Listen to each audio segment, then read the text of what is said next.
আজকের এই ভিডিওটি অত্যন্ত গুরুত্বপূর্ণ হতে চলেছে, তাই সকলের কাছে অনুরোধ করব ভিডিওটিকে শেষ পর্যন্ত দেখুন।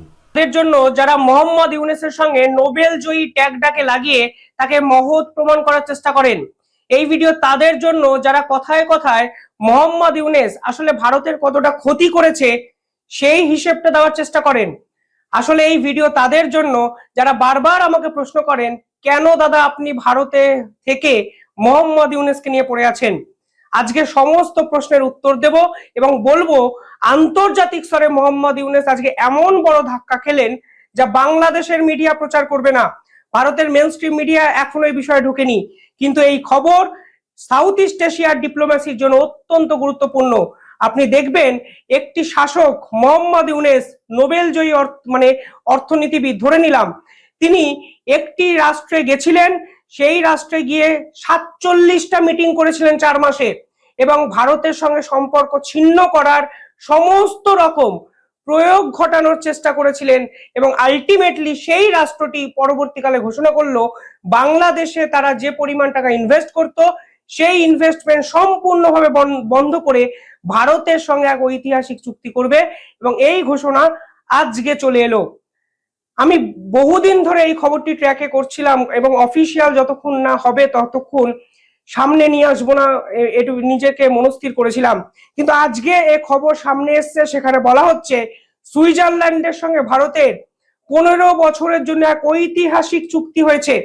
যেই চুক্তিতে প্রথমেই সুইজারল্যান্ড ঘোষণা করে দিয়েছে তারা ভারতে আগামী 15 বছর $100 বিলিয়ন ইনভেস্ট করবে এবং তারা বাংলাদেশে এতদিন যে পরিমাণ এড দিত, সুযোগ সুবিধা দিত, ফরেন ইনভেস্ট করত, সেই এড সম্পূর্ণভাবে বন্ধ করে দিচ্ছে। যদিও বাংলাদেশের সঙ্গে আরো দুটো দেশের নাম তারা ঘোষণা করেছে, কিন্তু এবছর জানুয়ারিতেই 4 দিনের সফরে গেছিলেন বাংলাদেশের প্রধান উপদেষ্টা মোহাম্মদ ইউনূস। তিনি 47টা মিটিং করেছেন, তিনি সেখানে গিয়ে ভারতের বিপক্ষে একাধিক কথা বলেছেন।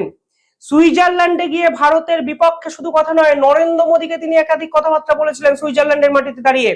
আজকে সেই রাষ্ট্র বাংলাদেশের এইড সাহায্য বন্ধ করে ভারতের সঙ্গে পার্টনারশিপ করলো, যে পার্টনারশিপ ভারতের প্রেক্ষাপটেও কিন্তু ঐতিহাসিক।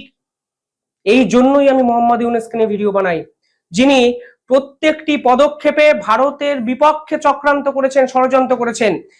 চীন পাকিস্তানকে সঙ্গে নিয়ে দক্ষিণ এশিয়াকে আনস্টেবল করতে চেয়েছেন, অশান্ত করতে চেয়েছেন। উল্টে ইউরোপীয় ইউনিয়নের একাধিক মিটিং এ তিনি ভারতের বিপক্ষে গিয়ে তিনি ভারতের সঙ্গে ইউরোপের দেশগুলোর সম্পর্ক খারাপ করার চেষ্টা করেছেন, যা আজকে প্রমাণ হয়ে গেল তিনি মহাশূন্য ডাহা ফেল করেছেন। কি হলো আজকে? আজকে সুইজারল্যান্ডের পক্ষ থেকে কি ঘোষণা হলো দেখুন। আজকে সুইজারল্যান্ডের পক্ষ থেকে ঘোষণা হয়েছে ভারত এবং সুইজারল্যান্ডের ইএফটিএ এবং trade and economic partnership agreement সম্পূর্ণ হলো। ইএফটিএ কি আমি বলবো, অত্যন্ত ইন্টারেস্টিং ভিডিও, শেষ অবধি দেখবেন এবং এই তথ্যগুলো আপনারা মাথায় ঢুকিয়ে নিন, তাহলে বুঝবেন যারা পার্শ্ববর্তী দেশ থেকে শুধুমাত্র ভারতকে ছোট করার চেষ্টা করে তারা আন্তর্জাতিক স্তরে কোথায় আছে। শেষ 8 মাসে একটা ফরেন ইনভেস্টমেন্ট মোহাম্মদ ইউনূস আনতে পারেননি, নামের সঙ্গে শুধু নোবেল জয়ী তকমা লাগিয়ে ভারত বিরোধিতা করে চেয়ার আঁকড়ে আছেন। যাই হোক, এবার আসল কথায় ফিরি। ইএফটিএ মানে কি? ইএফটিএ মানে হলো ইউরোপিয়ান ট্রেড অ্যাসোসিয়েশন।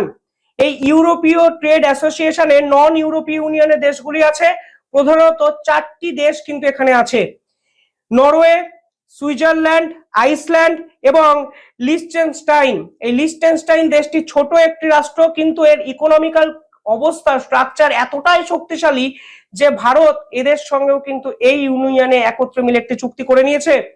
15 বছরের এগ্রিমেন্ট হয়েছে। এই 15 বছর এগ্রিমেন্টে ভারতের কি কি সুবিধা হলো?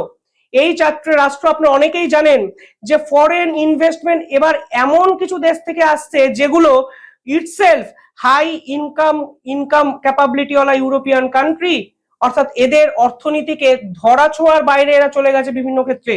পাশাপাশি এখানে এই প্রথম এগ্রিমেন্টে ঘোষণা করা হয়েছে আমরা ভারতে ইনভেস্ট করব সকলের আগে সেই টাকার পরিমাণ $100 বিলিয়ন, যা 1 মিলিয়ন জব ক্রিয়েট করবে আগামী 10 বছরে। 10 লাখ ভারতের জনসংখ্যার থেকে সংখ্যাটা কম হলেও এই সিদ্ধান্ত ঐতিহাসিক, কারণ এটি এগ্রিমেন্টে লেখা আছে। এগ্রিমেন্টে আগে বলে দিচ্ছে একটি রাষ্ট্র আমরা ইনভেস্ট করব, তোমরা ট্যারিফ ছাড় দেবে কি দেবে না পরের ব্যাপার, আমরা ইনভেস্ট করব ভারতের মার্কেটে।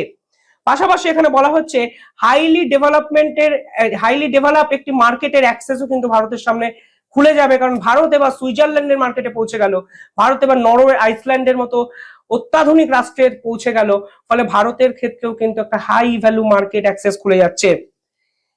ইএফটি এর কাছে কি সুবিধা হচ্ছে, দেখুন এরপরে ইএফটিএফ কিন্তু ভারতের মার্কেটের অ্যাক্সেসটা ওরাও কিন্তু পাবে, 140 কোটি মার্কেটের অ্যাক্সেস, এবং তারা এই চুক্তিতে কমিটমেন্ট করেছে তারা আগামী 10 বছরে প্রথমে $5 বিলিয়ন, $50 বিলিয়ন, পরবর্তী 5 বছরে আরো $50 বিলিয়ন ইনভেস্ট করবে।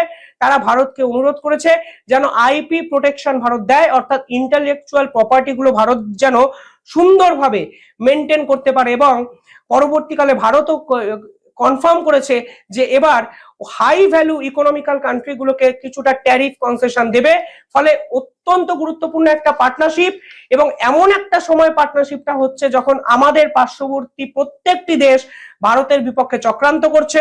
ন্যাটো সরাসরি ভারতকে হুঁশিয়ারি দিয়ে বলেছে রাশিয়ার সঙ্গে বন্ধুত্ব বন্ধ করো, না হলে তোমাদের উপর ট্যারিফ লাগিয়ে দেবো। কালকে ইউরোপীয় ইউনিয়ন ভারতের তেল শোধনাগারের উপর স্যাংশন লাগিয়ে দিয়েছে। আমেরিকা ফ্রি ট্রেড এগ্রিমেন্ট করার জন্য এগ্রিকালচার এবং ডেয়ারি রিলেটেড একাধিক শর্ত চাপিয়ে দিয়েছে। অত্যন্ত জটিল জিওপলিটিক্যাল সারফেস ট্রেড এগ্রিমেন্ট, নিঃসন্দেহে ঐতিহাসিক, এবং ভারতের ডিপ্লোম্যাটরা এখানে অত্যন্ত গুরুত্বপূর্ণ এবং ভালো একটি কাজ করেছে। আমি চাই এই ভিডিও সকলের কাছে পৌঁছে যাক, কারণ এই ধরনের ডিল আগামী 50 বছরও ভারতের ইতিহাসে হয়তো হাতে গোনে হবে, কিন্তু গত 50 বছর তো হয়নি। এখানে বলা হয়েছে, আমি যেটা বললাম, $50 বিলিয়ন আগামী 10 বছরে, পরবর্তী 5 বছরে আরো $50 বিলিয়ন এখানে ইনভেস্ট করবে, 1 মিলিয়ন জব ক্রিয়েট হবে। পাশাপাশি এই যে ট্যারিফ রিডাকশনের ক্ষেত্রে এই চুক্তিতে কি বলা হয়েছে, দেখুন এই মুহূর্তে এই সকল দেশের থেকে যে প্রোডাক্ট ভারতের মার্কেটে আসে, ভারত এদের উপর 90% ট্যারিফ চাপায়, অর্থাৎ 90% শুল্ক চাপানোর পর একটা দাম নির্ধারিত হয়। যেমন সুইস চকলেট ভারতের মার্কেটে অত্যন্ত দামি ছিল এতদিন, এখন কিন্তু দামটা কমবে, কারণ ভারত আস্তে আস্তে আস্তে আস্তে এই ট্যারিফ রিডাকশনটি করবে। কি কি প্রোডাক্টের উপর আপাতত কাজকর্ম করা হবে, প্রথমত চকলেট, আপনারা জানেন সুইজারল্যান্ডের চকলেট গোটা বিশ্বে বিখ্যাত, বিভিন্ন মেশিনারি আইটেমস, ঘড়ি, দামি ঘড়ি, সুইজারল্যান্ডের তৈরি বিখ্যাত ঘড়ি প্রস্তুতকারক সংস্থা আপনারা জানেন, সেই ঘড়ি যখন ভারতের মার্কেটে আসবে দাম অত্যন্ত কম হবে। বিভিন্ন কেমিক্যালস, যদিও এই চুক্তিতে এগ্রিকালচার এবং ডেয়ারি প্রোডাক্টকে ভারত ঢুকায়নি, কারণ আপনারা জানেন এগ্রিকালচার এবং ডেয়ারি প্রোডাক্টকে নিয়ে ভারত কোনো রকম ট্রেড এগ্রিমেন্ট নেগোসিয়েশন করে না, যা আমেরিকার সঙ্গে প্রধান বিরোধের বর্তমান কারণ। অর্থাৎ সুইজারল্যান্ড ভারতের সব শর্ত মেনে নিয়েছে, ভারত সুইজারল্যান্ডের সব শর্ত মেনে নিয়েছে। পাশাপাশি এখানে ভারতের পক্ষ থেকে বা সুইজারল্যান্ডের পক্ষ থেকে কিছু নির্দিষ্ট বিষয় নিয়েও আলোচনা হয়েছে। এখানে বলা হয়েছে সুইজারল্যান্ড থেকে ভারতে আসবে বিভিন্ন আইটি রিলেটেড প্রফেশনালসরা, এছাড়া বিভিন্ন প্রফেশনাল সার্ভিস তারা ভারতকে দিতে চায় ভারতের মার্কেটে। পাশাপাশি ট্যুরিজম সেক্টরের দুই দেশের মধ্যে ডেভেলপমেন্ট কথাবার্তা হচ্ছে। এবং ইন্টারেস্টিং একটা টাইম, এটা বুঝুন যে ভারত যখন তুর্কির ট্যুরিজমটার সঙ্গে সম্পর্ক ছিন্ন করছে, যেখানে তুর্কির অর্থনীতি সম্পূর্ণভাবে ভেঙে পড়ছে ভারতের মার্কেট না পেয়ে, ভারতীয়রা তুর্কি যাওয়া বন্ধ করে দেওয়ায়, ঠিক তখন সুইজারল্যান্ডও কিন্তু চাইছে ভারতীয়রা সুইজারল্যান্ডে যাক, ফলে মিউচুয়াল এগ্রিমেন্ট হোক, এবং এর ফলে সুইজারল্যান্ডের ট্যুরিজমও যেন ফ্লারিশ করতে পারে। 140 কোটির মার্কেট, এটা তো অ্যাক্সেস এই সকল দেশ করতে চাইবেই। এতদিন কেন এই চুক্তি হয়নি আমার কাছে বড় বিস্ময় ছিল, কিন্তু আজকে সকালে যখন এই চুক্তির ঘোষণা এলো, আমি নিঃসন্দেহে, আমি অন্তত ব্যক্তিগতভাবে ভারতীয়ভাবে খুশি। কোনো রাজনীতি, কোনো জিওপলিটিক্যাল বিশ্লেষণ দ্বারা এই চুক্তি ব্যাখ্যা করা যাবে না, এবং এর এফেক্টটা কি আপনারাও আগামী 5 বছরের পর বুঝতে পারবেন যদি এর ইমপ্লিমেন্টেশনটা সঠিকভাবে করা যায়।